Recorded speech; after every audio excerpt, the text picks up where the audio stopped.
Good morning guys, welcome back to my another vlog. How are you all? I hope আপনারা সবাই ভালো আছেন, আমিও ভালো আছি।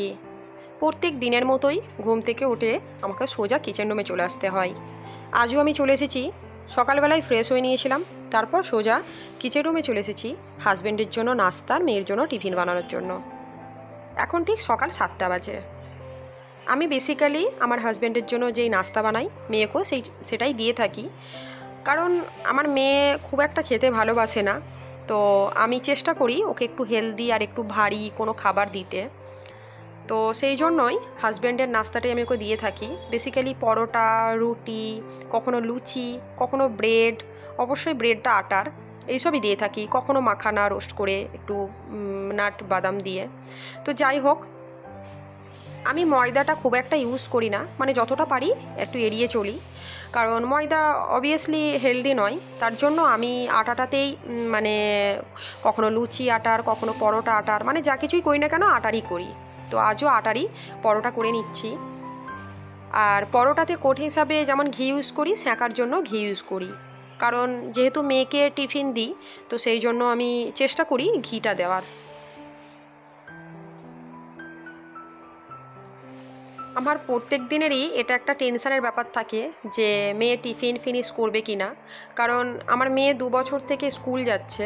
মানে বেসিক্যালি এটাই হয়, মানে খুব রিয়ার 1-2বার হয়তো হয়েছে যে পুরো ফিনিশ করে এসেছে, কিন্তু কাউন্টিংয়ে মানে এটাই দেখা গেছে যে ও বেশিরভাগ দিন বা 99% ও টিফিন পুরোপুরি ফিনিশ করে না। মোটামুটি ও যখন স্কুল থেকে বাড়ি ফেরে, আমি ওর টিফিন বক্স চেক করলে দেখি খুব জোর 60% ও খেয়েছে, বাকিটা ফেলে রেখে এসছে। তো আমি ভাবি যে ওকে কী এমন দেবো যে দিন ও পুরো টিফিনকে ফিনিশ করে আসবে, কিন্তু সেরকম হয় না। তবে হ্যাঁ, আমাকে এটা বলে যে মা আমাকে নুডলস দাও, ম্যাগি দাও, আমি রোজ ফিনিশ করব। কিন্তু ম্যাগিটা তো হেলদি নয়, আর ওদের স্কুল থেকেও ম্যামেরা বারণ করেছে যে ম্যাগিটা না দেওয়ার। তো আমি চেষ্টা করি ম্যাগিটা না দেওয়ার। যাই হোক, তো কিচেন রুমের সোজা কাজটা কমপ্লিট করে আমি ঘরে চলে এসেছি রুমটাকে ক্লিন করার জন্য। আর এর ফাঁকে আমি আমার মেয়েকে রেডি করে স্কুলে পাঠিয়ে দিয়েছি, আর আমার হাজব্যান্ড ওকে স্কুলে দিতে যাই, তারপর আমার হাজব্যান্ড কাজে যাই। তো যাই হোক, আমার ফ্ল্যাটটা রাস্তার ধারে, মানে লোকাল রোড, তবুও মানে গাড়ি ফাড়ি যাবার পর মানে এতটাই ধুলো আসে না, চারিদিকে সবটা পুরো ধুলোতে ভর্তি হয়ে যায়। ওই জন্য এভরিডেই আমাকে এইভাবে ক্লিন করতে হয়, না হলে একদম ধুলো জমা হয়ে যায়। আমি যখন আমার বাপের বাড়ি যাই, ওখান থেকে 7-8 দিন পর এলে মানে ফ্লোরে পা দেওয়া যায় না, কারণ ফ্লোরটা পুরো কালো হয়ে যায়। মানে জানালা দরজা তো দিয়েই যায়, তবুও ভেন্টিলেটার থেকে এতটাই ধুলো আসে যে চারিদিকে এতটাই ধুলোতে ভর্তি হয়ে যায় না, মানে পা দিতে পারি না। তো যাই হোক, রুমটাকে ভালো করে ক্লিন করে আমি ব্যালকনিটাকে একটু পরিষ্কার করে নিচ্ছি। আজ আমি ব্যালকনিটাকে একটু ধুয়ে নিচ্ছি, কারণ আমার মেয়ে মানে টবের যত মাটি থাকে সেই গাছের, সেইগুলো সব মানে ন্যাতা দেয়, তারপর মাল মশলা মানে যা কিছু দেখতে পায়, ওর কালার সব কিছুই মোটামুটি ব্যালকনিতে এসেই মানে সেগুলো মাখায়। ওর জন্য মাঝে মধ্যে টাইম পেলে আমাকে ব্যালকনি থেকে পরিষ্কার করে নিতে হয়। আমি কিচেন রুমে এসে আমার সকালের থালা বাসনগুলো মেজে নিলাম, আর তার সঙ্গে সিঙ্কটাকেও একটু ধুয়ে নিয়েছি।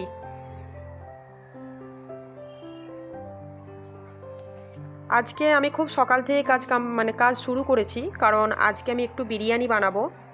আর আজকে আমি চিকেন গুজরাটি বিরিয়ানি বানাবো। এটা আমাদের সবারই পছন্দ, মোস্টলি আমার হাজব্যান্ডের। আমার হাজব্যান্ড হায়দ্রাবাদি, গুজরাটি এইসব বিরিয়ানিগুলোই একটু বেশি খেতে ভালোবাসে। তো যাই হোক, এর জন্য আমি চিকেন নিয়ে নিয়েছি, আমি চিকেনের লেগ পিস নিয়েছি। তো চিকেনটাকে ভালো করে ধুয়ে নিয়েছি, এরপর আমি চিকেনটাকে ম্যারিনেট করে নিচ্ছি। এর জন্য চিকেনে আমি টক দই দিয়েছি, তারপর এক এক করে গুঁড়ো মশলা দিয়ে দিয়েছি, পরিমাণ মতো নুন দিয়ে দিয়েছি। আমি চিকেনটাকে ভালো করে মাখিয়ে নিয়ে আধা ঘন্টা ম্যারিনেট করে রেখে দেব। এরই ফাঁকে আমি আলুকে সেদ্ধ করে নিয়েছিলাম, আর তারপর তাতে জাফরান দিয়ে আলুটাকেও ফ্রাই করে নেব। আমি বিরিয়ানির ভাতটা আগেই করে নিয়েছি। এর জন্য আমি বাসমতি চাল নিয়েছিলাম, আর সেটাকে আমি 1 ঘন্টা ভিজিয়ে রেখেছিলাম। তারপর বিরিয়ানির চালটাকে আমি পরিমাণ মতো জল দিয়ে তাতে গোটা গরম মশলা, গোটা জিরে দিয়ে ভাতটা করে নিয়েছি। বিরিয়ানির চাল যেহেতু নরম হয় আর তারপর 1 ঘন্টা ভেজানো থাকে, সেই জন্য খুব একটা টাইম লাগে না ভাতটা হওয়ার।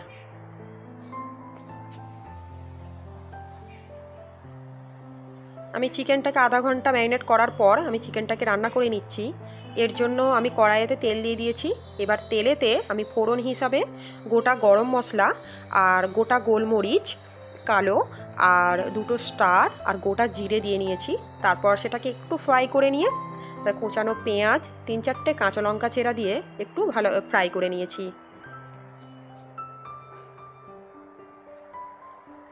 এরপর ম্যারিনেট করা চিকেনটাও আমি দিয়ে দিলাম। গোটা গরম মশলার সঙ্গে চিকেনটাকে একটু ভালো করে কষিয়ে নিতে হবে।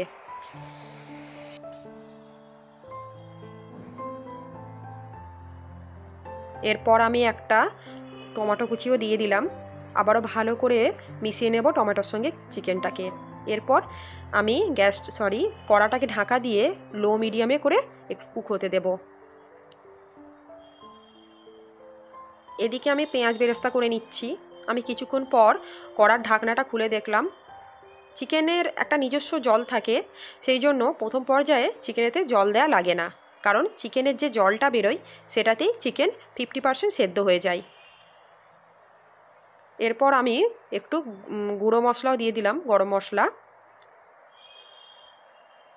আবারও ভালো করে চিকেনটাকে আমি একটু নাড়াচাড়া করে নেব। এরপর বিরিয়ানির জন্য আমি দুধটা প্রিপেয়ার করে নিচ্ছি। এর জন্য আমি 1.5 কাপের মতো দুধ নিয়েছি। গ্যাস ওভেনে দুধটা বসিয়ে দিয়েছি। দুধটা একটু গরম হয়ে গেলে তাতে পরিমাণ মতো ঘি দিয়ে দিতে হবে।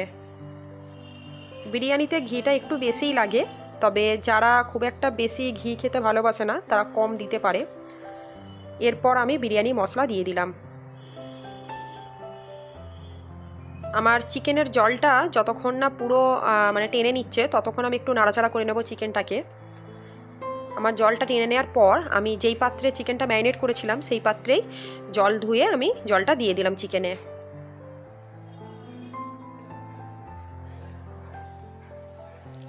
এদিকে আমি দুধটাতে 1/2 চামচ চিনি দিয়ে একটু নাড়াচাড়া করে নিলাম। দুধটার একটু বলক এলেই আমি দুধটা বন্ধ করে দিয়েছি। এবার আমি চিকেনটাতে একটু 1/2 চামচ নুন দিয়ে দিলাম, কারণ আমি নুনটা টেস্ট করে দেখলাম একটু কম হয়েছে, তাই নুনটা দিয়ে কড়াটা ঢাকা দিয়ে আমি মিডিয়াম ফ্লেমে চিকেনটা একটু হতে দেব। এইদিকে আমি বিরিয়ানির পাটটা করে নিচ্ছি। এর জন্য আমি এইরকম একটা বড় সাইজের হাঁড়ি নিয়েছি। তো প্রথমে আমি চালটা দিয়ে দিচ্ছি।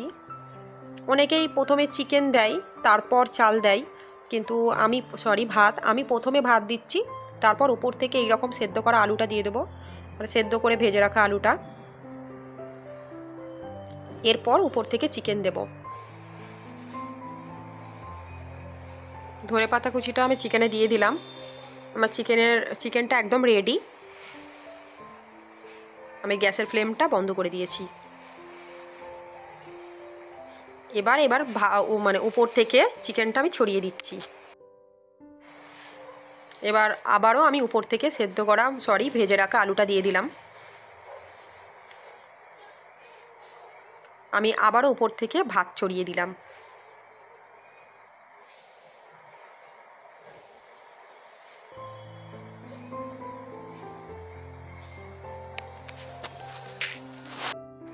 এবার উপর থেকে আমি দুধে জাফরান গুলে নিয়েছিলাম সেটাই ছড়িয়ে দিলাম।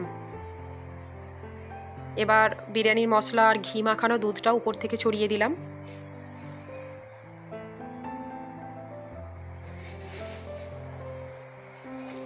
এবার 3-4টে কাঁচা লঙ্কা কুচিও দিয়ে দিলাম, মাঝখান থেকে কাঁচা লঙ্কাগুলোকে চিড়ে নিয়েছিলাম। আর উপর থেকে কাঁচা ধনেপাতা কুচিও দিয়ে দিলাম, এবং একটা লেবুকে এইরকম স্লাইস করে কেটে নিয়েছিলাম সেটাও উপর থেকে দিয়ে দিলাম। পেঁয়াজ বেরেস্তাটাও ছড়িয়ে দিতে হবে। এরপর একটা সুতি গামছাকে এইরকম ঢাকা দিয়ে উপর থেকে ঢাকনা দিয়ে মুড়ে গ্যাস ওভেনে দিয়ে দিতে হবে। এখানে আমার ঢাকনাটা একটু ছোট ছিল, সেই জন্যই সুতি কাপড়টা দিয়েছি, নাহলে আপনাদের কাছে আটা ময়দা থাকলে সেটা দিয়েও চারিদিকে ঘিরে নিতে পারেন। আমি গ্যাস ওভেনের প্রথমে একটা তাওয়া গরম করতে দিয়েছিলাম, তো তারপর গ্যাসের ফ্লেমটা লো করে আধা ঘন্টা দমে দিয়েছিলাম। যাই হোক, আমার টাইমটা কম ছিল, সেই জন্য খাওয়া দাওয়া করেছি। তারপর একটু বসে আমি ছাদে চলে এসেছি, কারণ সকালবেলায় আমি জামা কাপড় কেচে ছাদে দিয়ে দিয়েছিলাম, তো জামা কাপড়টা শুকিয়ে গেছে আমার, তো সেটাই তুলতে এসেছি। যাই হোক, আমি জানি না আমার ভিডিওটা কতটা ভালো হয়েছে বা আপনাদের কতটা ভালো লাগবে, তবুও বলছি যদি ভালো লেগে থাকে তাহলে প্লিজ ভিডিওতে একটা লাইক করবেন, শেয়ার করবেন, কমেন্ট করবেন, আর হ্যাঁ, আমার চ্যানেলকে সাবস্ক্রাইব করতে একদম ভুলবে না, আর পাশে থাকা বেল আইকনটি প্রেস করবেন। চলুন, বাই বাই, টেক কেয়ার, ভালো থাকবেন।